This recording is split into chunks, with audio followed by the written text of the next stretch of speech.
இயேசு கிறிஸ்து நாமத்தினாலே நன்பின் வாழ்த்துக்கள். மனைவி லோத்தோட மனைவி வந்து பார்த்திங்கன்னா உப்புத்தூண் ஆனாள் அப்படின்றத பார்த்தோம். அதற்கு பிறகு வந்து ஒரு கெபியில் ஒரு குகையில் லோத்துவும் அவரோட 2 மகள்களும் தங்கியிருந்தாங்க அப்படின்றத நம்ம பார்த்தோம். அதற்கு பிறகு என்ன நடந்தது அப்படின்றத நம்ம இன்றைக்கி வீடியோவை பார்க்கலாம். சரிங்களா? ஆதியாகமம் 19வது அதிகாரம் 31வது வசனம் முதல்.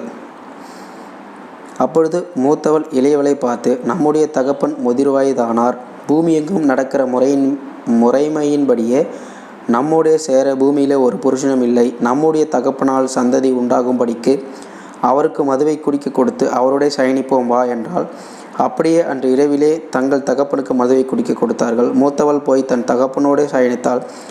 அவள் சயனித்ததையும் எழுந்திருந்ததையும் அவன் உணராதிருந்தான். மறுநாளிலே மூத்தவள் இளையவளை பார்த்து, நேற்று ராத்திரி நான் தகப்பனோடு சயனித்தேன், இன்று ராத்திரியும் மதுவை குடிக்க கொடுப்போம், நம்முடைய தகப்பனால் சந்ததி உண்டாகும்படி நீ போய் அவளுடைய சயனி என்றாள்.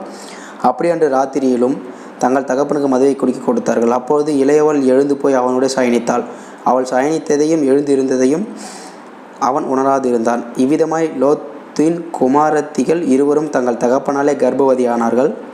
மூத்தவள் ஒரு குமாரனை பெற்று அவனுக்கு மோவாப் என்று பெயரிட்டாள். அவன் இந்நாள் வரைக்கும் இருக்கிற மோவாப்பிற்கு தகப்பன்.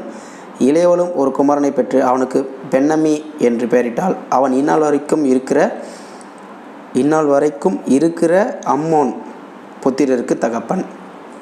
அதாவது சோதம் குமார ஃபுல்லாக அழிக்கப்பட்டது. அதற்கு பிறகு அந்த பட்டணத்தில் மிஞ்சி இருந்தது பார்த்திங்கன்னா, சோதம் அழிக்கப்பட்டதுக்கப்புறம் லோத்துவும் அவருடைய 2 மகள்கள் மட்டும்தான்.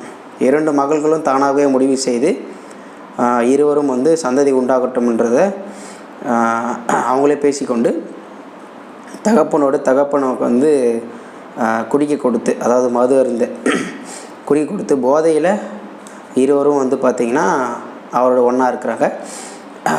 மூத்தவள் ஒரு ராத்திரியும் மற்றொரு ராத்திரி இளையவள் இருக்கிறாங்க. அதற்கு பிறகு இருவரும் கர்ப்பமாகி, தகப்பனால் கர்ப்பமாகி ஒரு குமாரனை பெற்றிருக்கிறாங்க. மூத்தவள் வந்து மோவாப்பை பெற்றிருக்கிறார், இளையவள் வந்து பென்னமி என்பவனை பெற்றிருக்கிறார். இப்படியாக லோத்துவின் சந்ததி உருவாக தொடங்குகிறது. இதற்கு பிறகு என்ன நடந்தது அப்படின்றத நம்ம நாளைக்கு வீடியோவை பார்க்கலாம். சரிங்களா? கர்த்தர் உங்களை ஆசீர்வதிப்பாராக. ஆமேன்.